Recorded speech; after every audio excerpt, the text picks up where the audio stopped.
Umurebi witu umurundi wa Ankole Media TV ninkuramuseho nibigenda bitoko bare buri mu rumo gwo kutawengaro kandi tujanga umukama nakora kandi mukama no wamani kureba ngo kiriyo ntusimira kimwe abasubscribingire abakucera kutuhagira abakutufollowinga platform zona ezitu kebe YouTube kebe TikTok kebe Instagram Twitter na Facebook nimukore chamani nabatayireho offices zita hadiruka go plaza awawo wano kwika tax park no offices zitu nkuru ziri katune na branch high street na ho waika star shopping arcade nkawa post office henyine na waika ono banofuna services zitu za NKORE Media izina ryanje ndi Beazine Celeb wa Mbarara kandi mbani nkwakira erizoba nyino mushawamani kana nyine MVP nchancho mansa hine nshonga ezamane zirumuni zikugambwaho ngoko ariko yeta ngo abindi nibamwikiririza nuko ruko yeta no yeta ngo owabindi bakwikiririza ico kikarugira aha demand y'abantu nibo bacimpire nkajya kare kancendozinge kwena no abakiresere barengu naba respecting no we mucera kaja ngutwikiriza enwa chingambire anyway ramuzi abakutureba MVP to kwakira of course MVP nkaburizo kandi insima abantu abikuvuga no mutawuni bakaja MVP ntwikiriza mamwe matakubamanya be najya ngusana none n'aba bodyguard abagwe banyambo nani ntambura mutawuni kwena banyambeho abo kuba ninyikango muntu aja tatina ati nkwikiririzamo so nisima abantu abo kandi nisima na buri mukunda music ya Western Uganda urutarurundwanire for the last 10 years n'urunje yondurete bara kandi tinchishemeza kureba mukanya gwa beshongozwe n'ugwe yongera kandi music ko yongera kuba competitive day in day out iyo kushanga umuntu omwe nabatwara kafururuzo tibikiruho at there is diversity ninga nonda aba bodyguard kuba noti nabo uri kutera batakurege mbadi kandi abimfutera mama nyamwe MVP tugambe no kutugambaho nibabone basiba yes nyina nabeshongozi nabo ntuza kuganira nabo reyita konkananisha ababanze baturamusyo kata ogunla wine leo ina jenga mu arocha tinecheroga yari bambe nanyo kubashanga ya barebi bo mukuru omukutugo gwa NKORE Media nimbara musana rukundo mpango tumurije ogunala wine chalo wanyu mazima straight kata vibes Uganda nimba kunda mnonga na Ankole Media straight mojajile ne yakavman straight out twabakira mnonga MVP twakutandikira sawa man tubentu mweta Yohana abwa keshongora kareta artist ni uri kuchira kumpostingaho waka omweshongoza kija ku recording cyeshongoro cyamara mu studio mwaka mpaho obwire tibuka hwire takahwire sande ohereze kutujangu relationship yabo pe yadobonkana JK's obuzubugeye niki ati JK's kingwa samugambaho ayino kunda kwinji ukwata kubasa ku maintaining ato mushiki akamukwatira vakaje kwatirize ahabyeshongoro akacererwa kubishoza kwenda umushiki aguma mukipingire bize because ingambe ejo album yashowize ogwa in studio nimpamyango album ejo usually albums nzibasa kutwara period yo mezi nkana tukamunana okubuilding album yonako so umwikina yatari sure atari ize go nubuyo barahambata wa maintaininga kintu cyo kugira ngo nomukorera album kandi nawe kiturashije cyetengo arebereba MVP bakora album abantu bingi areba azabo bakora albums na buri mweshongozi we nari nahora na ine cyetengo cyo gukora album so yonka producer kamuraganisa album nawe nanakiranke kintu cyamana so JK akakora so biro bwa album kubayinga time attention yo mushiki because I believe ebyeshongoro byo mushogwe akabe nabikora because ati ari boyfriend we ebyeshongoro akabikorire nko mukwezi kumwe byo nabikwa but wara yabanze ya pending so biro akana bayinga time no mushiki akugezo kumukakasani ngo mwene kwenda kunyeze kintu kuchamya so ninja kuyarebere ikintu cyayika atyamara kufuna mecha kwenda yajata ngo mushinyemeye kumwereka ngo byesho ngo yatandike kushora abandi ba celeb bijya bishabo kureba abo bambaronda ahe baramitingire bagayi abakabiho so iwama yabagwegomba basuye mbareba so yamara kufuna chance bishungu bikashobora kakwata yo nafuna attention y'abantu abo umuhica batuye nayenda iwe nka promoter ka JKs no step kumuisachi ecatuye nayenda mwe no mwishicha abe nare ya JKs nka step yo kumutaha kwenda nabasakwa cya bitari kigendererwa batwiya ikiro ya JKs mama JKs aba nibazaza photoshoots bazomuza boutiques bahereze myenda ateko impression no man ochiko shanga ino mfarasi gonka wachireba no njingu kushobora bona basoshora nyoni nkweza submission yanje wama no kwara so mwishiyazo yamara ubwire bwo nobwe areba mu future terho wareba arang future terho so cyo gukora yafuna chance cy'ishongoro kikashora chikabanka hit wachireba afuna ho mushija maybe okubasa kwikarevuye kozo mushogo nayine kabashija nkabana batanu akubacanga cyanga matatu buri mafuta yero we yarebo ine potential ku meeting profile ye yagenano so yaraje ke izishongo kubishowire byatandika kufutambara nata kire cyetingo cyango bigo bishikoza bishabo ecyetingo zo umushogo family yabe innocent we cyango no kureba leverage yaye kawo yafuna umushija ora shooting na class ya family yabe iba kwenda so JK's yamuyamba yamega sai bishongo byashora JK's yatandika kwe pushingo ma radio ba MVP twatandika kumugambaho twatandika kuzana empiro mu kiyashanga twina igomba ku meeting MVP yashanga na muri aburi izoba atwina ngunwogo cyamangwira kumpika so oreba ngo ato mukina atakikurema mvari wa mwisorede achiroto ki icyatwire nayenda so challenge ya JK's no kugireberaho abishini bijo weye bako expectinga cyango bashanga uri mustayine 20% narizbite of expectations ayo ico bwige cyako bayine nayine nka nyaka ka laptop ka maka nico bwige nka wayika address yeye winjo hanamani ushanga ngo utakutira no kutora bashari bo ngo bakutaye ito bakufollowinga platforms na ba socialite JK's ntureba go mwishiti wo kubanza sometime baka umuroko dauna kai na hakishaho yakateko video zona yakerekensi yona kuba amazere akishako akatujangwa rumuna kushwera amakishako kuyakire ukafuno emusondizo JK's bamusharo kamera kafuna emusondizo wabirayineho koza abishaho kureba babine bite yabo ato muroko dauna akana ronda food security akana mangu yazo wa JK's haremere ba cerebral bafuno bufunga bwabusha so yakameni wa JK's roko dauna kuyahwire yafuna chance yo kuraki yo kufuna MC JK's bamunagaho so leta kuna mubarwire story ya social media umwisho muzire we yakoraki yaranga umucwe no maye ibintu byanje ko kubitera a page yanje imwe najya mutekereza ngo ninzana right now ni nyapiri atarabazira bari upright abako baryaza social media platforms mariyaza WhatsApp byanke bumwe nabana abona babina bakumanuguna so nkitera nkaka story wa screenshot ngakasindikira ki umuzire a WhatsApp so bareba story akikibagara nkahaba wakireba barangwa kikadaga so kikibamara bakatwara Kampala kaza gukora course yaro kari Kampala nanka university kari Kampala namwe no mushikuye yatandikira kwiga bati akansindikira MVP tukantera story wanyigura miso atito ntibata kubimanya kunga ko kufutera tunyiza but with time tuchenge cyo icyo no tumanyisa none tuhabura ko nkito so gumucoka kansi amaso namweno kumugenda ati ikintu cya JK's go mushisho musi wabera yine kabyangire no muhabura ki atinye kikwasa kumuhabura aronde ruhanga JK's aronde ruhanga amuyambi akwa akine bizubinje byarabuga no mishe bikwatenda relationships agati niturebo guteta uriya wona ngo akataka proposing ko ngateta ari yabe ya proposing no ek proposinga no ma arufane no bwire bwaza offers so sentence zijo mbwinji so afunu mbwinji yayangezi kazukorese ku proposing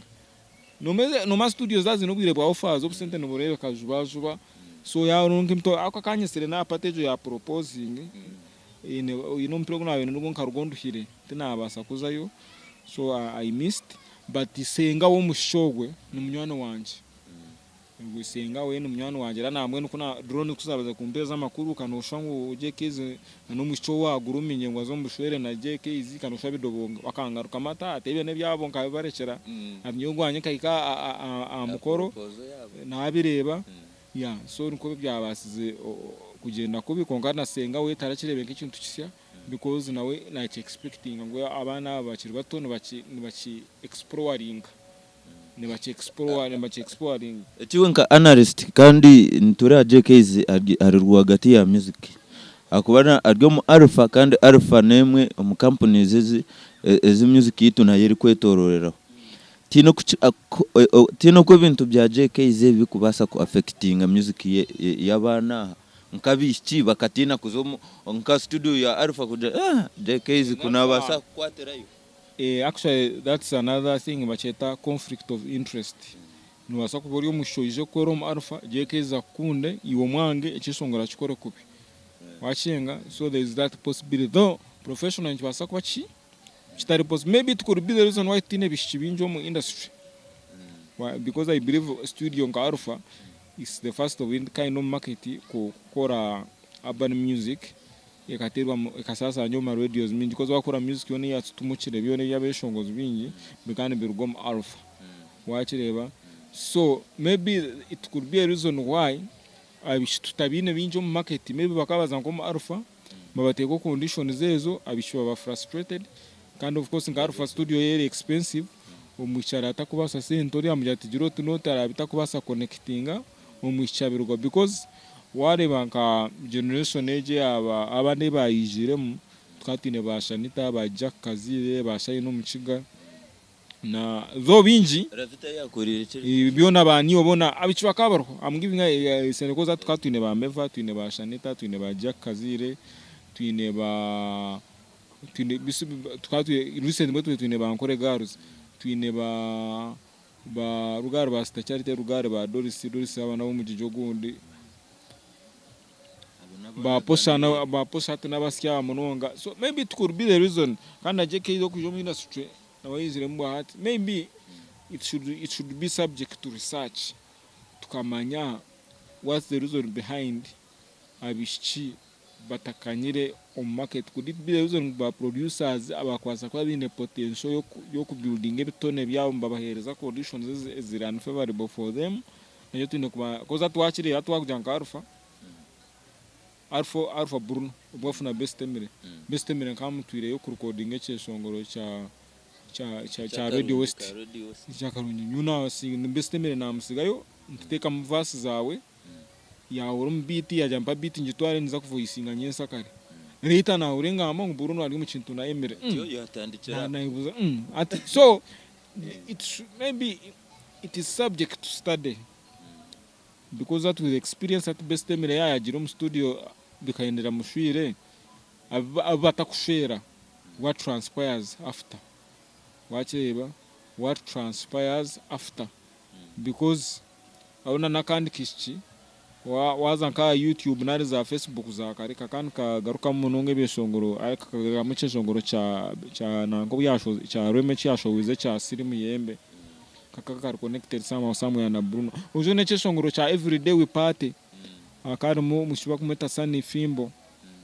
no wakari connected na Bruno maybe it is your factors in not hand already there is a connection between a producer na no mushi maybe what could have happened abishaba jirobe maybe in a potential maybe bakanga ku abiding at what the producers wanted were their songs produced and finished were they frustrated ebishongoro akabideritinga or were they refunded their money so it's subject to study. Let's not come to conclusions. Nechintu kitwine kuhereza kiyo tukastudyinga maybe tukakora investigative stories tukareba tutekateke ngu ohiro ba producers abishi kugira ngo tibinjo market yitu ya music Western Uganda imwe ba supplier ba promoter ba DJ zo kugira ngo ba producer no babasa kuchira connectinga munonga na female artists imwe ba supplier ba music ba promoter ba DJ na ba MCs imwe njere imo kutwariza mabishi bitwa baryo mu music abakwija kweshongora yebonire te kubasa kuba mu factor nayo erimo ne baremesakanya chances za producer ziri mpango aboja ngo nabayineho bwire bwincho na n'umweshongozi kukira obwire producer akubasa kumana no promoter wakubasa kumana no bweshongozi yishka umweshongozi na chero wa producer takaje wa promoter because atiya no session yo recording echeshongo ne basa kutwara almost nka 2 to 3 or 4 hours mu studio session yara nka rising atakuma kuvoicinga but usually yaro mu atakuma kweshongora kuvoicinga practice echeshongo kibasa kumutwara within 1 hour or 2 kuchimarira akagenda. So but promoter no meeting umutakweze echeshongora promoter chetinyendezi kuchitambuza njibaza kutwara session yeshanke emwe ku discussinga terms uri akagenda akasigara kumuhereza bwa so it's very hard nacho cyaza kufika level yo kuza a dating maybe nkashows zatandika kushanga ngo you spend time nyinjo mu wee hours muri under influence maybe of alcohol or what ukashanga your decision making yaba impaired ukashanga wakora ikintu maybe because of under influence of alcohol. So ni mpamyangu connection ya producer ne basa kuba a bit hard compared to nanka connection ya promoter na n'umweshongozi ne basa kuba very minimal compared to ya producer cyangwa producer natwiriho obwire bwinje na n'umuchina n'umweshongozi. Alright, okukaturugeyo owa JK's na kana ne kire kimene kwega nkari ba example yaba JK's abisha bari mu market abakwegomba bashija abo please abashija aba bo nibenda vibe wachireba aho kwana bo baranu be establishing themselves wacha akasenta kayina kahango na investing mu kurebe kaji wachire yo wizo kamuro mshani okamwegomba wachireba nana kwenda for a day or hours after that nine kuronda na sibira che ecyakura tabona tine plan bya yawe wache atinye kabanyone banje ba Bristol ba kunana abo ba Rithani wechukuru yari mu vibe yari mu bara MV package bakongere captain Morgan umuchoka muri katekeza ngo binemo niba batinemo niyo kuba namongera aho ki kintu echo wache munakora ubwiro bwinji yes nakora but mabako eziba kumuhereza nizo kumuyamba na rent ze nazo nizo kurebeka ki wakireba nyenza karakaza kurunda umwanya yo wizo mucuka mwegomba tukanyo captain Morgan nyinyi ngwanyine no neri funding y'abantu kaba MVP ngo twabirukangira nkaba bade bitu iwoyiza ucamuka umuntu captain Morgan manyo ni kwereza example naza ko atari MVP but ni ngambira situation kwiza iwoyiza usanga Rithani nari kunana aineza captain Morgan zinkisha tu utkunana inemo na yafuna funding kandi ne yajuire ajuire so na nekindi logic ya atinka ba Rhymes promotions at Rhymes na ba Bristol ne ba investing amunonga kuminga shwango bine connection na ba waiter nyine duka za chakara kwenda yatinemu babase kumuyambaho kunywa nena kabashishura harafuniremo bayi mu VIP bayi bakubasa kwizira bakagitoga page so iwizo kabatomeramo izo kabatomeramo babatine mu bantu beyiya atababisi nubu bakutomerera no bakutomerera batiza ngo bine kana bo bantu beyiya na relationship ya social media ne tira kureto buzuba I think mana cyo ntango nyoni nimbabusa imwabishimuze yo mbaya yabo irakunku babona umwe nabashanga bine ba Bristol bagamantogo ndogo mweze ogota mwesibaho wasireba ogure akawagira vibe na bushahezo nyenza ke nanaronda ko kwarabe taraze kwese rando nana mubanze mtwaranga naza kwereza sereye mtwarebe ya transport na kujanga kashishi yiyo yetware. Yes, all right. Tureba NKORE Media TV Beazine Celeb wa Mbarara kandi nimba ninkora na of Savage nigashasumani kamera honorable DM Swaga umunyarwampara ni wari ko bari ko production na support ndijo yona yitu ya NKORE Media na baji kwase muri ko ine business oje turange hamwe n'insimira kimwe Martin Fashions webare na nyate biruni ntera kurebeka muje na cera kunjwe kama t-shirt abo jangore Celeb wa Mbarara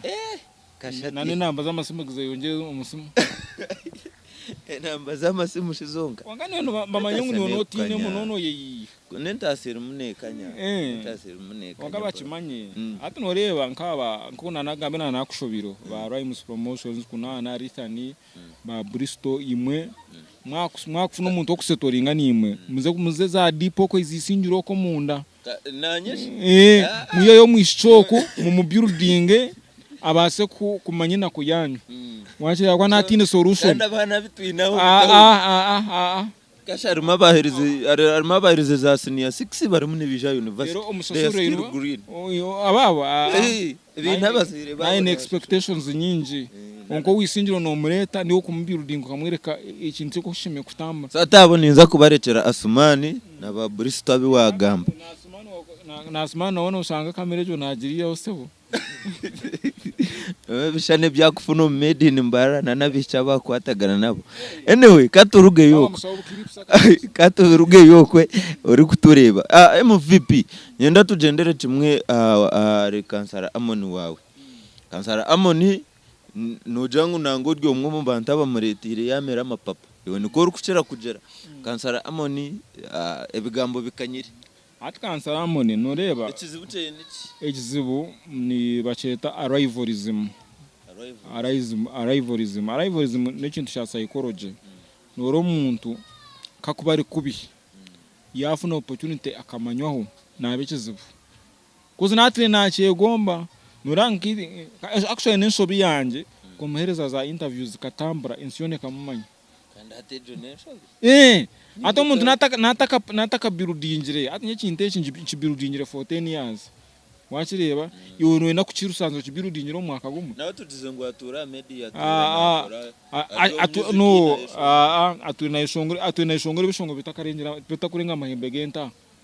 amina chishongoro umutauno uchikoma amahembe genta cwenchirenga kai no machacha cyangwa bayine kizindaro kihanuka ko bakizindaro kiba kine area covering na katare kusa ati amanyugo nkai ibirango byakuranga umwana yabura iki ebishumuruzo wanage bishumuruzo simanyo wa parking wa parking motwa yawe jiji yo muhanda nkebyo simanyi abacara bakataraka mwijumbu rushiko nyensa kare imibirango byamanyiriye munato jangu webintu byari munabikora professional ejo level yeni yabiramanyirire so ati ayikare kushanga na handika MVP akamuteka social media akatambura aba Dubai bakamumanya ngo nakubere kizibu ati namangu yahika Dubai kumbe akiryo muri Mbarara so ejo chikana n'abantu abizire kimwe mukamu exposinga mukamconnectinga mba Davidson aba Pepsi aba Steba ate chinte chatwira ine churoto nyo kansaro nkamuyambona amufuna stage chiniro akacara kampana ka tipu ati MVP nyamo mpeze stage chiniro akachiteka no mufremo wabo ari ku performance yozoro video yana abukoro bwo bomuka icwana kirya akabada nkamuhereza step yabe na itaga imyaka nk'etano kugishika namwe brother Kenneth no wamunyanzure so kansara ina abantu bagembya no mu inbox yanjye bangira ngo kansara kayatwara speed iwe bintu yoko ngire yo kubitwara mu kansara wari ari cyane kimwe no kumanya nyabata binkugamba oze ya my birthdays wakireba so na kigami inengere itwesotinga naki hamwe abantu abaro no gamba yoto ine connection nabo wakireba kana wano mugambo iwe funa iwa promoting nawe amayungu yesu wantera but nyesa kara ina iwa muyiza tinagamba abarayi musina gamba bakumbati ina ituma tukegita tukaje bitwakora ki ibitwatereza nkaba bade kongati kansara to ine connections n'abantu abaro no gamba ikujya nk'umuntu yakurebe nyuma ngoze kumurwanira entaro njo kizibuceye kanta ine limit na energy no extreme no abanda ko kubagamba ine limit zikora ki zinga so ikintu cya kansara ni mushaba zo hati ibintu byakaba mu abantu bari against him but ni impamya ikikara cyurugemo ine cyarayegemo yategire ibintu byeyi bakireba yategire ico nece but nyonko muntu nyonka mugambira kamusenje message namye boss kawarenze ko ya speed yetware aba icura bakopa aba kampara bakopa bine connections n'abantu bagambaho wakireba naine connection nawe connection now maybe nainangwa mugambi ha kintu noma kampara abaganda they are nibakireho munongo umanyankoro mwiji and even na access to internet na social media things kwa baganda ni kwinji kukiraho munyankore That's why Baganda ikintu cyamukira kusasanya munonga internet kucengegingaho ukukira abanyankore kozi tukiriho enyumaho awareness y'ibintu nkebi. So omuntu nafandinga yicuringwa mugambe wo akantu kaba viral bakasharinga byankebi wajireba ovichi nchwanchu korongo umuntu uyagamba we bani bibi wana birungi but some yani chumuyamba kufuna attention kozi mbajango the cost yokuspendinga okwenda bakugambe okurungi is higher than umuntu kugamba at least negatively ekintu nkitambara kusinga omahure ntuja when a man bites a dog. When a man bites a dog it makes more news than a dog biting what man. So ncho ndigamba so usually itoba shomere mnonga about music, about entertainment. It's much better to invest in negativity because it goes more viral than positive news. So abaganda kujango access to internet, to social life, to everything is higher than community ya y'abanyankore n'abachiga because it is a bit primitive. I will use the language primitive. Even acceptance of some things in chugumira abantu. That's why komuntu no mushangana abanyashu yebuza ngo kuyaba Baganda it's normal. Wachi omuzire na system haro harawe yari afutira shari they are taking it as normal. Omuchwena na resizari it's okay. But kuno muntu nakireba tukayashishikara. So abakansaramo nibine kubidinga minds za communities ziba kuhereza information arike kope kintu fa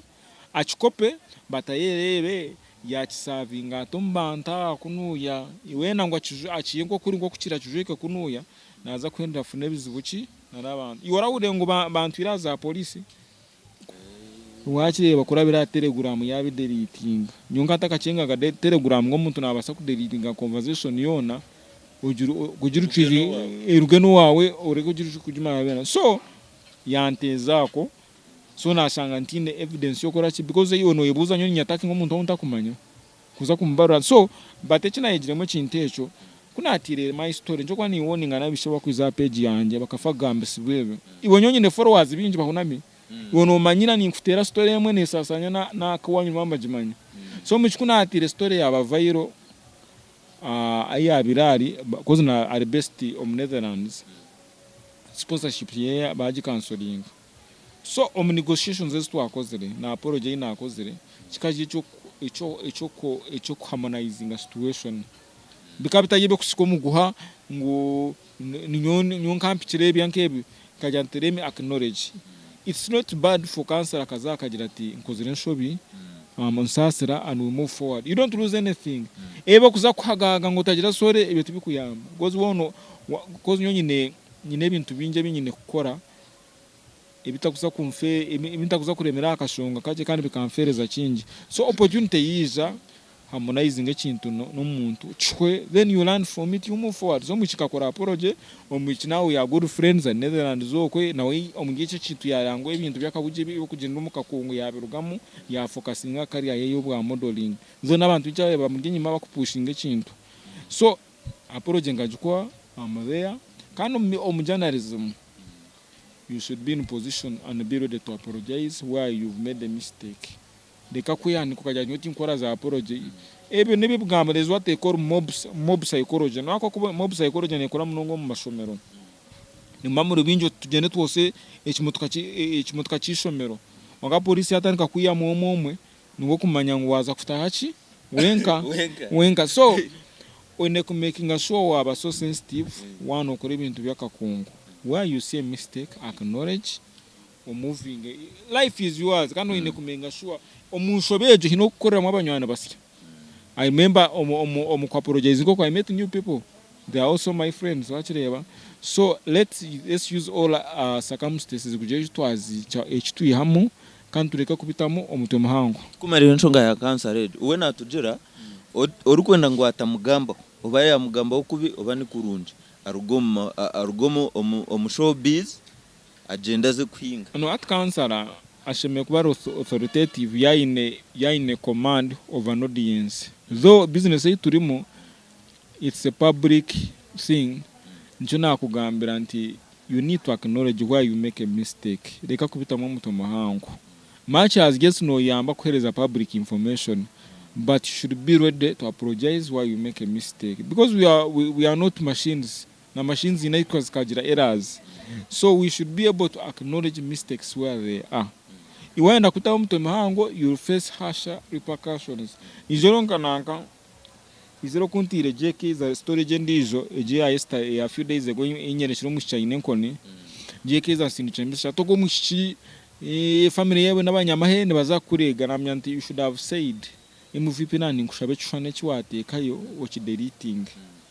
Atunyoka research cyangwa abana b'abanyamahene tukareba bije turebe. Iwe na muntu warayandike ikintu kitakushemeza politely musinje ka message tunani ngushaba watch deleting ni inchwaso butakora ki ko arondizo arabushobu ndo bunati restore page aho omushija yantera ati ninkora ahakota gade makenke nde ntobanda mukize wanje reka kwijana ukanga come in a polite way umuntu musigire message muje tusebo nani nkushabe kinde cyandika cyanshemeza nani nkushabe ki deleting because niyo ngoma yo mu control at that time. So politely ninko kwiza ninkora ki ninkiyaho atko kutwaturi ahita utakora abantu bakubabinga bona ngo barwo mwanya gutustanum tutwaye ko tukashamuka mu mwanya ntenda kora kantaka politely nawe itakajya tukare mugende mukore. So you don't lose anything in politeness, just not making sure wa harmonizing relationships n'abantu mu kudiringa nabo. Wagambecho nijuka wizo barimwe emere chikaza hereze kushoze cece shongoro cece na rabuje aba nikikuruho ninjera akachatambwe nka captioninga. I wanted to show the power she's having on YouTube. Hati nakora caption kuja nti emere chikazi, if you don't change the writer you nozago muri YouTube artist. Konkumu 2 days akaine views nyingi mnonga. So chintu cyo cyamukora ku in that way njaba bagia timu yeye basonko bayenda kuja ngo attacking bantahiriza. Echina kozere na sindija emere chikaza kansindija message na musindija message na namjanta. I wanted to show how powerful you are. Kunde na kora kubi na kora caption gwire ngambira ukunda agikore. So since then to have friends. You need to acknowledge, then you move forward with life. Again, we are there once. Let's make sure every day we live to make our relationships better. Na n'abantu abitukudiringa nabo tureke kubita mu mutoma. Right now ni diringa n'abantu bingi mu society because I've understood how human behavior is. Wakoresha bi apologize. MVP nyenda ogambe honshongemwe tuza otwanjurire n'ababa abojo bawe then tuhendere for today because na weather eliminate twara abeshongoza bo abimo promoting akubane bakwetoreraho na ba promoter bine complaint yabo no gambiro mweshongozi iwe nka promoter ninga nka supplier wa music mujoti nozo mu studio kwa techeshongoro kitamusente wachi yayo kwa tasente zo mu video abwenchi nyowe no yenda wampikaho nti promote injerebusha nawo mweshongozi tarabe mubi akasenta karabaye ne wakakoreki akakuhereza omukwezi ushange no ndo mweshongozi muterese mirundi nkena nojuro tawe sande roti ntera we chebiri achikutero nkonka imwe nemirundi ngahe yo kumuterero kumuri inkinga sente echo nechibuzo nchurgo mweshongoza ntize ngo ntagambizi narye nemirundi ngahe imwe eyimukubaterera mukubari inkinga sente kandi ni mubaterera mukubasha basente abwenchi mwe mutakubari inkinga mirimo ati kiribati ninza kwansaringo mungereje ataro musigaze bamwita MK Crazy wakireba ate MK Crazy abaramazere senior abaramazere senior 6 MK Crazy ni nsiba nawe konguba nienda kora ubuntu buke MK Crazy nyambo ndetere Rolex aha nyambo ndetere ka soda nyambo korecha yazo ko mu studio ya recording cyeshongora ate MVP niendo cintere ki aho korera wakireba right now icyesongo cyenje baza kwa kitata shooting standard ye batayin kugamba ijoro kafuna deal ya Kampala ari musigaze mbamweta luxury akampereza sente zo kudistributing music omu libraries za Western Uganda akansinja kasente kayikire kuna amazire na kwata na ita MK Crazy namujya kwata wakasenta aka ntamburize music ni wano gitambuze making sure cyawo ki afordeji ahora ateke so jinyo budget yawe kitambuzomu wakireba right now nyenda kuza kabara rwa mukaga nyenda kukora ki nyenda kugenda nawe nyenda kumusiga ntungamu akore ki yana atambuza ebyeshongoro byo gora kuzare na nabakata vibes aba atambuze mwecheyi wakireba ati indirectly tinyo ni muyamba nimbaza kwanta kamuhire platform ya kwenda but niyo ni muyamba wakireba niyo ni mushashura kugira ngo namanya ayo natamburiza muki wakireba so omweshongozi ekinde kiba omweshongozi kakoze mu studio erizoba mande orakabiri bamushoze cyeshongoro urakashatone nango atandike gukora wakireba niyo challenge wakireba no atire mu sente ki wakireba cyo ine kumanya omweshongozi okureba I believe account kumurabo cropping out mwabo mpereza nizabushaninga a page yanje omweshongozo ine kumanya waza se owa alpha ukashura imtwara 35 wakireba byo ngusongura ita waza nko wa ntare icyo songura yakiguze imtwaro 15 wa alpha wa spending imtwaro 35 yabenga he yabe imitwaro 5 so alpha yakore cyesongoro cyawa izuka imitwaro 35 ntaza kuba atarona sente zo wa gita ataronka sente zo wa saxi backups akasha tene baza kwaze muso shanga cyesongoro cyawe kushora washiteka mu rumoste imitwaro 5 now imitwaro 5 that's cost of production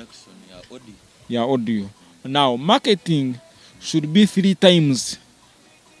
or more the cost of production wakireba so washoze imitwaro 5 on production shimikori in position kushora za almost 2 point something on marketing wakireba se wiza waronda MVP binji waza nka Twitter ninza kweza nka example ya Twitter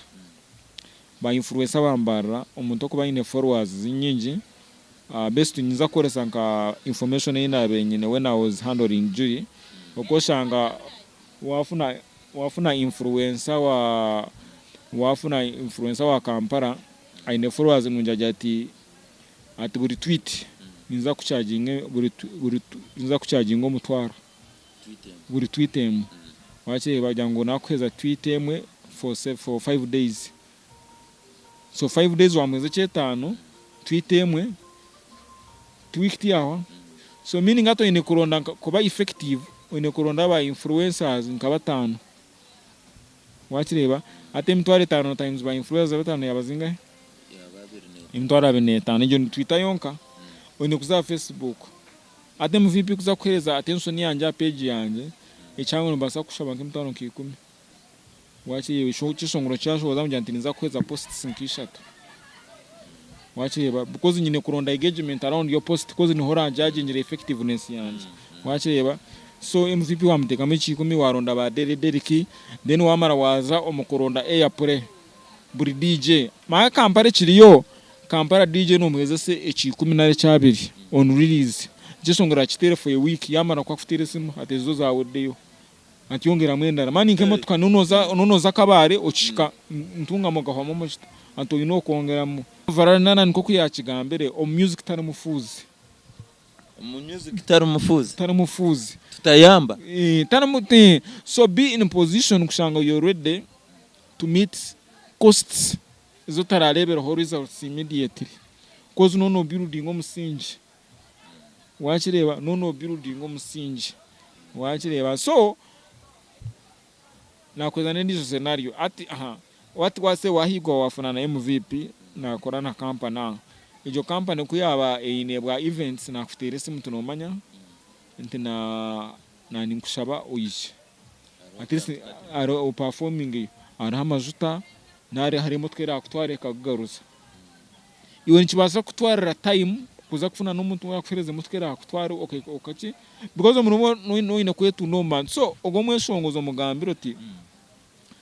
yana mangu eza kaguze kibanzo owabo akaguze kibanzo wabo yabajya ngusente nakuzigaruzo mu myaka 2 aberede kusha ikibanza ngo bakukitwara amayengu nakiza kumutwarira emyaka yaine ntekerezo ejo kuza kuyamu sento music no waza kujinvestinga even for 5 years utakamwine muna 10 aichira akwate koza ro music arenge yo kwiza atikogo wa atire chai wenjai naza kuba yabiratura ryo kwa hansi akubitera byanjire akorobwe nije shongora chikorete cyane simba chikorire records ne yaba steroka basteroko bakandi beshongora bakoshongo beshongora bikabita kuraba wagireyo yatereyo chai wenja yateri hangari yona ngo numugisha gwe kuzo mu studio for the first day akateche shongora chikakwatra kuzo mu studio akeshongora ameza ashatu akateche shongora chikakwata kuzo akamane myaka ebira kweshongora akatira hiti bikanga kandi kuza mu bikangira kimwe byona bikafeiringa ine music akajuruga atine nayiba mwesere akarangwe je wrong investment so umweshongozo shime kuzo music already for those things neka kuzamo in expectations zo kwiza nguki unoza kufuna nyensende nyeza kandi binje nebazamu yinaba kuzo music kwanira mu just kwaniramo ba TKG no manya TKG akijo music kwana akaterebye yako kombyaraza kupafunga ebishongo bya reji kuja namuswana abaja ngunwere jazo kombyara reji yamoni ngatse wagara kupafunga ebishongo byanye nkora kintu TKG na bari aho naja nti investing obwire bwawe art akashomera BSU yayiga art ye investing art yawe gumukore setups zabana nuza kufuna kasende music wano oreba the rate of investment chi tokujibazo je arondije musikazi bamweta ahindura amazina 18 akabanza bakamba mweta izina yanyu bakwata na yeta teriperi na yeta teriperi mwe actually injira kumweta braka ine studio ko mtown yana kuza senze za promotion nana tanika ko barha atatu no murimo gwa atinogo murimo gumogo na wagutwara ibereka ko bireto music ibikuza kubara uti nibishano munane bwatwara reka kubingambere ebyo wachireba onohereza promota emitwari kumikupushinga music yawe noza ko rata ijikana album yona kawagitwara ibereka kusirete nemboze we ngo mweshongozi yarete mitwari kumakajukwa akahwa esanduka mushabe zindi otaka muterire no muri munangu nagumwe gwemitwara 2 nona kuja ngo this time they should be omweshongozi wakuzo music you should be ready to spend on things that you want to see results immediately. I get you. You should be ready for that. Utakaja muri chintu chone chira ashore music no kureba results immediately. No. There are things ebikwiza ebirinanka ebikujana ni connecting ampora kuhikache nyene. Nwaza kumbeze mitware 5 how atini chware but after some time mujika ndana mine chetano ine chiyankolire hata romwana mamweta ande wano yezero omusoro gwa muzai wanje ukaho gwa Star Times namsinja kamisa jina myanteje ni account namba ya muzai wanje nyamba muntero omusoro 19 cash mukozi ntwire nawe yakora ki yantira omusoro namyanta amande niza kwiriza sente unfortunately namande tinafuna sente so on Tuesday nafuna sente kuna beni no kumeni no mutamu namyanta aniza kweza ka sente kawo no kumeni kuna mutamu namutomera tata sente unazifuna zikwa tata ate mvipe bintu byenkodire ki ni byinshi already takwaninga music but already nara contribution iki inkumuhereza so are mintu omweshongozi iboshemere kumanya ngo results are not instant you give them time obihereze time nechikuno umano shaba ikintu cyakwata ryari kandi organa pressure y'abandi bantu wachireba iwe make na session twagumano general strategies zaho mpaka ikira kwatere uri kutwanjura abojaba ekibuzo kirya kandi babintu bakibuza banjira ngo ahora afunere MVP okimubuze ni nshonga ki eri kutuma ba kata vibes ba kata vibes na riri wine rawu wine ni nshonga ki eri kutuma baza hot 6 at 6 omukasyoso waves a radio west nshongoro tukatfirinjire tukachuriri tunkabanyambarara nkabachakazi ni nshonga cyo kutuma baza account down ya hot 6 at 6 atkankubuze kibuzo cyorobi ngaruka imana ni ngaruka motambu ni ngaruka ati nkabanyambarara yoruma abantu bangaye ayorumuka abantu bangaye just we are trying to learn we are trying no ejo ni kumanyisa aha ati manyo na inyo ningizo kwa MVP mutuburize cyo kikubuza ubwo muntu wakibuza iwe urimo abantu banga yonko muntu urimo kabantu banga he yonko muntu urimo kabantu banga one ha now ikintu kibati there is radio music there is club music wagira ngo ekindi radios TV stations in a policy on music ezikubanzitera fortunately Radio West we give mileage artists by Western Uganda, and part of marketing music at Western Uganda you need to sandwich it with with popular music kuminga music eji yamanyu wachira sandwiching omuntu roko nimanyisa kuteka mukachumbari wachire roko nkaba kansara kansara actually wachireta atika kansara mun kuchenga bani we yabandize kukibuza atika kansara mun kuchenga je aijarebe yaza nka street ya WhatsApp asteba yashabe nkoko narabya mukakachumbari wachire bakwena chi ikintu kinureje so music ya Western Uganda wano ogipushinga already ntumayanga abantu nimamanye bishongoro bya paraso nka bega nimamanya za burungi bunuma ba B2C kata vibes Omega 256 Posha UG Rage Tipo babi neche shongoro kirungi but because okuchimanya kwacho it can be watch take akarwa jugo cha paraso umuntu nabasa kutistaininga kuchurukiza before atuningira out so umuntu yanahora bega ko awujikakasa yakawuri kintu cyatamu nabasa kuchigumirisa for you so in the process yana kigumisiriza nabana na consuming ekishongoro na so ikikwasa kuguidinga yes yonko umuntu nobasa utaka feeling ekishongoro cha ondobise but I believe okuza kuchimanya ko arebera aro paraso wachereza attention.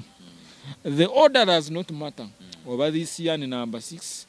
usually hold 6 at 6. It's not about the order. Kana no wiro winji countdowns abanyacharo no kuza kufana nchana be ni fana ba maten rizura gamba countdown is not about ngori number 1 or number 2 or number 6 but wakora appearance on the countdown watch because bujomwe countdown I know mukashogo njo kureba nka team tokora degare number 1 kajya munwaka wo mu team Rashford nashire number 10 wachire no strike achi so ni wari kuteba so ni squad nyuna akora line up yanje byeshongoro 10 nakora line up byeshongoro mukaga naje presentinga shay 12 I believe na Ten Hag yakwata ka presentinga first 11 way na mangu ne kwanguro mpira ko yabare serasa inabareta so abatera mushanju it's unfortunate but when abareze chi ikintu cheye kurugirira chi match yakuza ku facing so na comparing my 6 songs my 10 songs I believe at the specific time niziza kumfora chinkwen unfortunately kana ibintu byonkunda you not sharing and you create debate about it I was sharing and biyongera gukora chi kuchimanya so I'm happy waba kigambiro chi it's good for me I take it as feedback wachire batin koko muntu okubasa kuhabura Radio West don't think chiraje kukoresa platform eje kujigamba but technically that's the approach we give to music ya Western Uganda kureba ngo yamanywa munonga kurabera omukujisandwichinga naro kujinuririsa na nebyeshongoro ebya Kampala ebikumanywa so watchira attention ojore kana baza stage zaje puba kenda ngo abeshongoro ba Uganda ba perform igire gusa because nogire kwetunda wachire because already nibyo paraso yabe na fana Rage obi yabe na kwata inkoni bari a university yini at parasa kajatu nyoni interi hangariona ninza mbare bereze mukono ninza arwa bereze mukono atori ya narenga sanga ntakurenga sanga echango nagarukira nakaguta road ni hare kaguta road takwikayo abe nakora bandit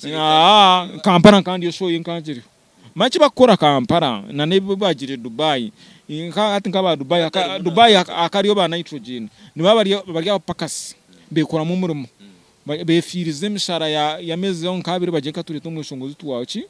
befiriza nko kumweshonda manu kajya ngo reka tukore ki tugura ubucupa bwiti 10 tubunyu so bekora mu muntu bajya tukonga twayesonda tukaza kureta Rage akatweshongora so bakerundana abantu bo nkabibiri makashondo bane mitware 5 n'ikumi bakirito mwishongozo akaba entertaining tukujya ngo nagire kweshongora Saudi Arabia yona waje njo mwine kumanya waje inayaza inanje nakugambira njo nakugambira anto kubasa kwekora wo muri mukaje temu VP ni imprani missing achika Rolex leta yenkumi 5 neti yenkumi 5 tukure Rolex koreki no warya ki Rolex wache noteze bishano gira nguki ono rya Rolex so kuriya abagire koro bwa construction obwa plumbing obwa house made obwaki ni bintu besonda kasende kaba muhero kukwezi baje katuretero ija tuyeshongore ki ni babo taro chintaro muntu ngo n'umuharabo ngo naza kuraro igikumurebo ki naho ni bako tubakure mu Uganda ni ba house girl bokwe ni ba plumber ba nitrogen bitu ba oxygen naho mamenda stage mabi bakozere ngati building bagire ki question which is not bad though abantu ko kubagambira cyo bacitwara mukubi ati no ndizo kuza kumure ati Cristiano arugeyo ngunakureba Regi wachire natakubijenga so tichibi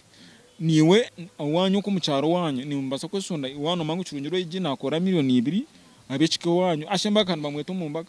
naza makora kishongora mu mbaga n'iki natakweshongora abantu bembaga so cyo nizo kumbi na ishongora Uganda yona Regi takurenganu Kaguta Road nagarukogu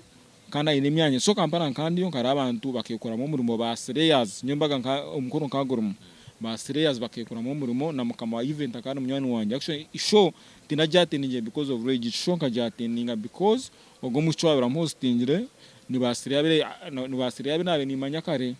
kandi mama nyo muri Mbarara makufutambura na ba Elvis and Shine aboja ngo ine figa nungi yaranga Mbarara nakushishira mu bwire yaza Kampala ninja kuyabira lyawo yafuna umugiga yamjya ati baby I want to bring Regi here to perform for my friends akasente Regi amya no perform jazinga yamugambira uri boyfriend yamuheza sente yamureta yabeshongora so long as wayishiriza sente zo mweshongoza za kweshongora it doesn't matter abantu ni 10 bane bange mu mwashemererwa so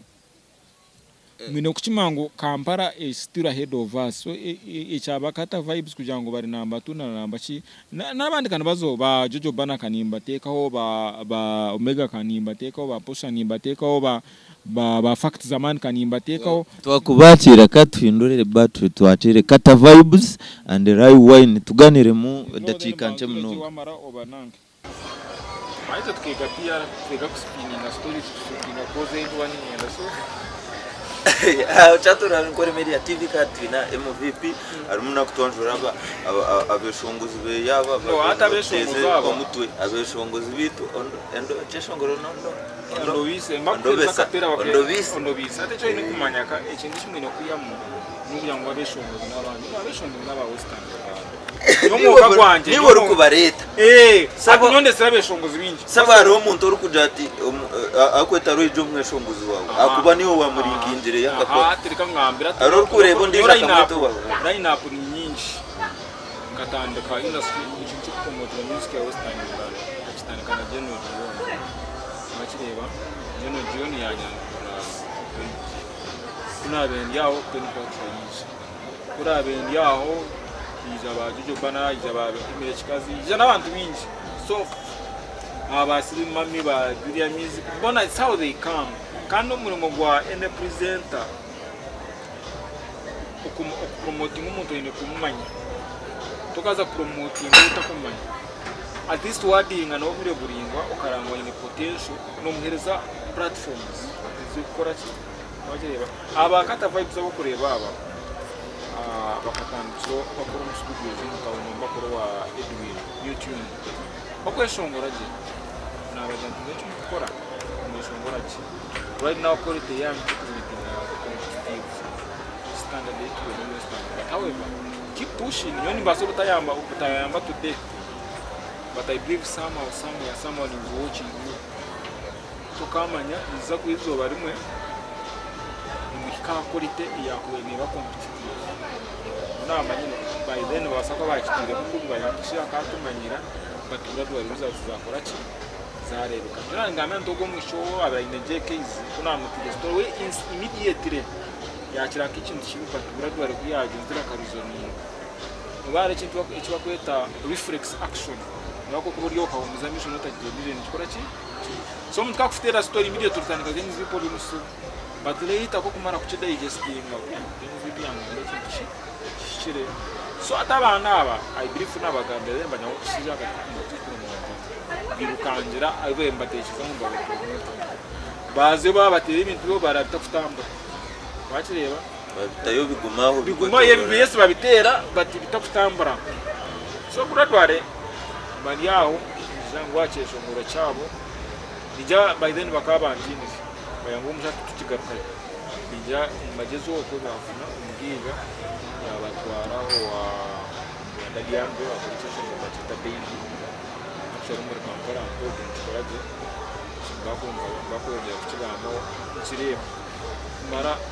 cheki umusimyi yanjye fukire cyane cyane namba yesu mwambira kakamuza iki cyo mu kirebere ndetse cyose katagira ati twano tupushingira aho njya batina ku shwa kunya approaching for promotion so fortunately nganingana na Alex Mbarara uwo akomeye store niba akire cyishingiro cyaba status okucyitunguruse ala munyata abasigaza bakandi ngoma yakana bacari ba Alex Mbarara ati boss wabo kanyana wa ntwere because umuhanje Alex Mbarara ni cyako mukuru w'ibintu bijya muri atungi yarevo okushanga ni ndiri ngana abantu bari era wachireba ati ba kansara amunaba bamanyira bakogura za ntuko za soda zimwe gukora ari ndiri ngana Alex Mbarara muzo kuneta aba kansara amuzi so Alex Mbarara ati mu bikonkorera ibintu bingi atogo mushana aza kumuhereza profile yawe naza kota akataka wile shaka yangu Alex Mbarara n'abana banyemba betakata because kanimba manyi atwanka bangize muto kubafoje nta ndura kana baburabura naje cyo shingiro gukora atungukire so atiya ikintu kitera je no yendo ariko mama gambe musente nyinshi nata ko umugambe za mutwaririza kasa nana Rolex natiba kasa nana gambe mutamja nta yo planning ngaje okore kwaje ati umushija ya Yesu ndingazi cyasinde ayanda kandi kubasa kusindike no zikurengana kusindike kintu because barabashabine sente imiterando kana bamanya business atugana cha business no aro ibyo kumukurera we no mukodo ko mu but aina abantu kumukireza mu abayine sente umushaje twumva wiki yabacu mu mugambo ate kuzi nabagamba tumushaho no namba nabalishomo stand bana batakumva kasala so te ukabona anatina kuzomushaho ye akusimikira mu gigo ati we so tinga no mu gigo wacu wari akuhereza bazabona mu makire uzaho mu garuke so kinonza kumaza so umugiga waba mu manotero ruseke aho ka igenda so manotero ruseke winizi na kota rukire so umugiga waba anyira nyirukangera umuntu kintu kitera garukate at feedback akaniyamani because nyoko kumvereza tinkorisa platform kozantu nimije bakumikirizo mu radio marayika rero na ikintu kitambara kitabuka umushira atajata ikintu cyo kozindebere ngo basa gukora ikikiraho cyangwa kweki icyatsi ikimeta kicyo kunga wakirengize ndende kare kankore strategy turego turaje umushambi ko strategy areba atawe nadiringa na benyima bakubasa gukora ikikiraho so ajate kinanyamba alongside n'abana abona bakora mu stand ngana nyenda abana bakubantera attention abahereza platform cyo bonetse kubasika kora amatrist agira yibahika we naenda agira yibahika we bya sente kujeje bazo bitabiruka akireba aba kuje mu benda sente nyinsa ngo mujyaho natamishi because that's why right now the rate of investment yana bakustambura I believe Western Uganda ni kabakabe at the rate of investment mega number 1 aba number 2 we jate wa one como number ya kata because that no average it doesn't invest in promotion na kore women ni maisa rate of investment what should the situation about how much you invest in from chasa na Western Uganda the number 1 person mega abakata I believe Jojo Banner kana number 4 region kana number 5 abati paro wali muna abaki 15 I'm saying rate of investment yes promoting it I'm not saying omukuta mukuja mu kikomba so there's a difference umuntu wano reason ingano mecho nizo kumanisa rero kujoka fa comment n'icyo takumanya yo kwata video ojuru praying ochengecha na nini so I believe the rate is ngigo abecha kutika ngo na mecho mchaba chikwate much higher than any other competitive artist in the market so bakata niko kureba ngo right now chimba kurire music abe ndeberiyo personal ngombuza ukamugamba JKZ ahabwachi sinteze yaguze mucho muratazi kwenge ngo watire mu giti nyoko ziri gitsinga nabo n'ubwanje abantu abo kotinire basima na Nigeria kabaneza exposure batinga barampire time kuba isai akigengura cyane because I believe I na ko videos zire shomoro yawo had the potential to because you are after it either by luck na patience you need to much chat about what the patient you have to achieve that so nje kumaliza so bakataba they are now in the market ya Western Uganda serious music bakajima ziri amazing musha serious music but over to in the bishungo but music as a business kujanka tuzo music as a business bakajima twara nyenda ntandikero wine rowi wine lao wine wewe regomere waraye konkana bw'ninza kurwana nayo ekirungi ekishongoro cyo nintimana churireho nyo ondobise aha rawi wine nakata vibes echo kubanza cyabyona tukuza kuzo mubyo kujangu mukatandika ryari byo ntuje kubavugana mwa hijackinga ibintu bya MVP rizoba akubaho naye manyangu nibo bakwitereza muno ngabantu eshaye kujangu mugarukiro mu market ya Western Uganda kijire kite icyo tukuza kutandikira tubatire hit guy niyo shonga nkuru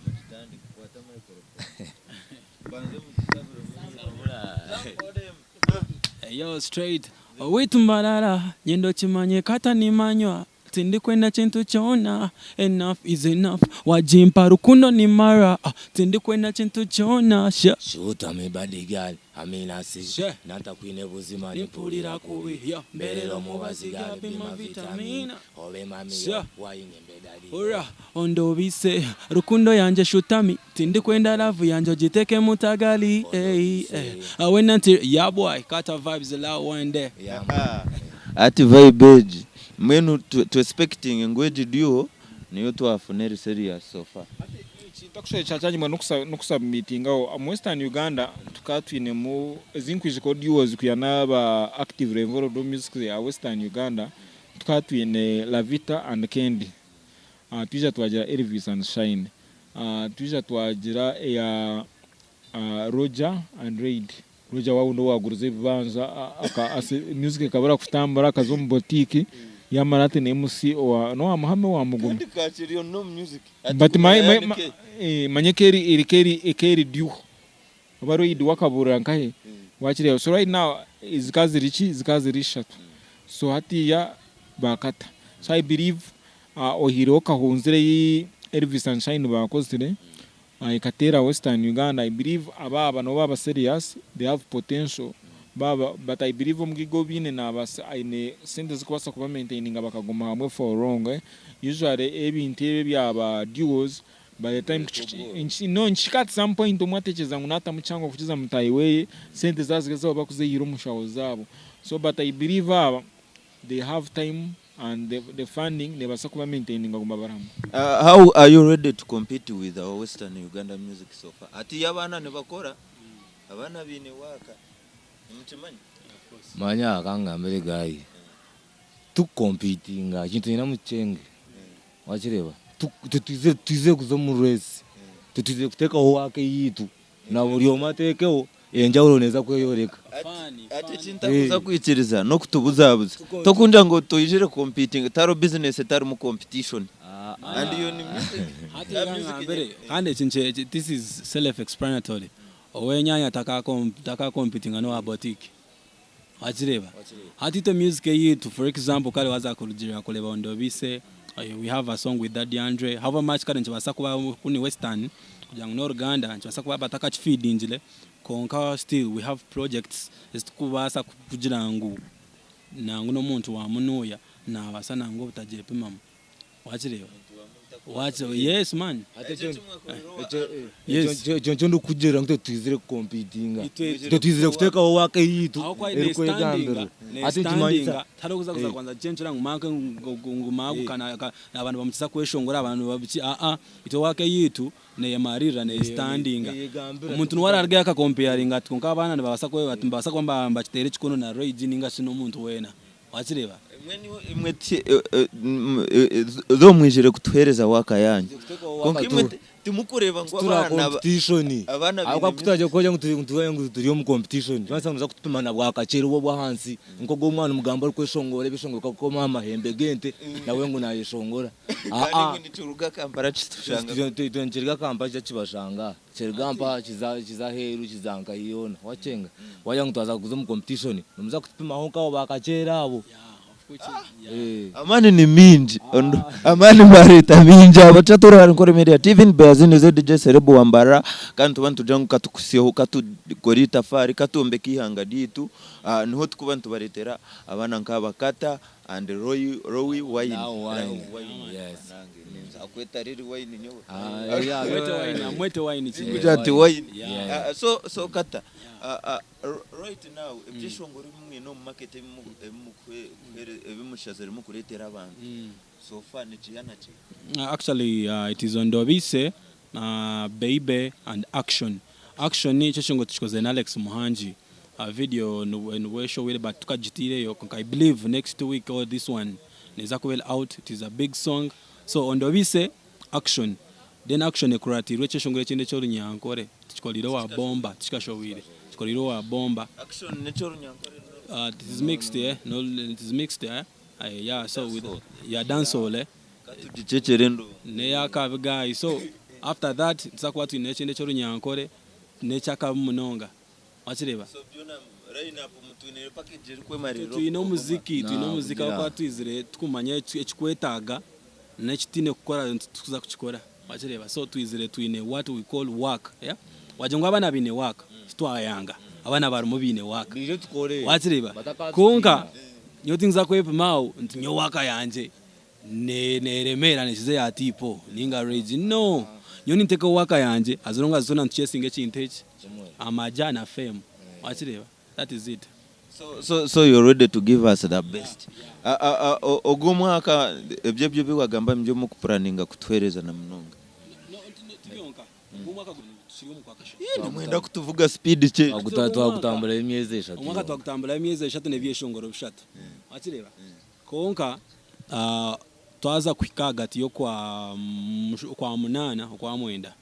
Noza kuba no manya kata vibes na korachi la wine na korachi. Noza kuba no chichenga wachireba abayinkura ngusumanya Ondobise ma bla bla Ondobise actually ya mara mwesa ande nkazinga itu batanje kujipromotinga konka naza juhura na uga ndajusha ya juhurire akatoka commenting achi ntotabanze kumanjeremera chita so nawe namanyo buremezi bwacho wachireba nibinji tuwe wenka nabandi konka I believe Ondobise it is going to bang nabaza juhura kind of course ebigambo chintu kikutera bya bikorachi wene no hori kubahandikira enyimba ndizihandikira gayi mani bye ati muri Kampala inkuru nyankore ni muruce ni muruya aturukiza ekindi kimbe ni murakinga omu Western kushanga umuntu naza ko yandikira ku rwarimba rwo kubanza mpaka yinukire music kimuka mutaka cerebaga ito yandikire nyimba zitu haba hinari yo kujya tunangwa naraba hiro nangwa nakarayini nechigambo tinkurashaka kaba idea tukabye ito tuba twenka tukujanga kandi nabo wajutshanisa nkai akwatokuza kunshanga ombala nyona nanchira gatati tugaye tinyine line zanja wachireba so nchirgira wajimpera nkai kane izira nkai ne wachireba so ideas tukazanga of course na twatugire ko Kampala twantu recording ebintu bitu harimo abakuta ideas wachireba so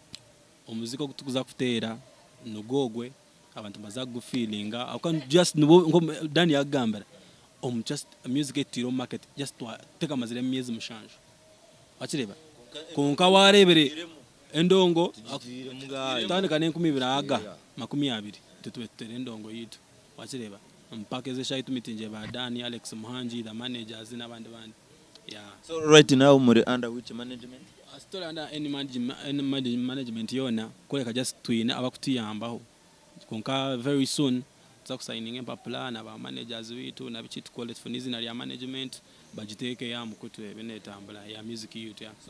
So as pa now rukubana enda kata na wine na baterera na tera na kuterera ngamba niwe akana tunyono nyai oine kuterera manager kashiko mwaje timine management tuine manager ni bya ukana yeah, so you to one on that vibes of course no anza tera ito ugukutest ento kufundinga finance no futamze chintu chitu ntumwetera nka manager so one to enda kata vibes and la wine no mteria wakasumu 0 mshanji tanemwe nkaga chinana ni 2 ananina jina mbanono tufuna straight akanyona ko yanje nini nza kubia yeah man then YouTube Kata Vibes and Law. And Kata Vibes it is in and CATA VYBZ. Then Law it is LAU from Law Bane. LAU. Law Wine. So wine it is WYNE. Law Wine. So you know everywhere Instagram, TikTok, Twitter, Yona. Azambara Mbarara kamba gambere twine basire yazibindi ekibuze kibakubuze jesha kana nyini mango ora video nchara kenabuze omukawa asigayo gayi nasigana asuba wasibo tumara cyone cyo cyumwa kuba tino nkubera nawe mberanye nkankakata na mtayi wanje so nasomta nasakuteka tumwasigayo bana mukama yabiti hapana steady no tureba NKORE Media katwine kata and la wine narefonaje wineje NKORE Media abantu nimubagambira cyangwa kutureba mwatoreze namba yanyu twakubiha nimubahamisa cyumbahereze bigambo bya muheru ba fans ntubahamiza ngutsa kohereza music eri kumara yebera jiro ime mure mu stade mwenyweze wachenga kata planet hati nyowe chinkwenda kugambira abahagizi ningashaba kuleba Ankole Media TV bajiro okugumisiriza kana nebigambo waza kujajinga ekintu banzo kyetegerezo akireba okuba wiro wingi no judging ekintu nkota kumo kukifutambula Kata Vibes music itu mujikunde nditentu bakunda mnongo of course twatine support yanyu twatine kuturabeho so I like our music following everywhere Kata Vibes and La Wine. So we love you so much. NKORE Media. Bless. They are here and Beazine Celeb of Savage camera de Muswagam production kandi nanindira nti tinkwenda kushisha ubwire mukama nakora mututere baby maso gango lichibono mu sikugabana nze nkwagala omu ndaga ko mubiri ndaga ko mugongo she said if you give it to me baby I will give it to you baby and if you leave it to me baby love belenge nyuma shut and say ate tindi kwenda kugumenyima yeah boy Kata Vibes daddy 100 there so clean now out Rampala straight toliwa kaira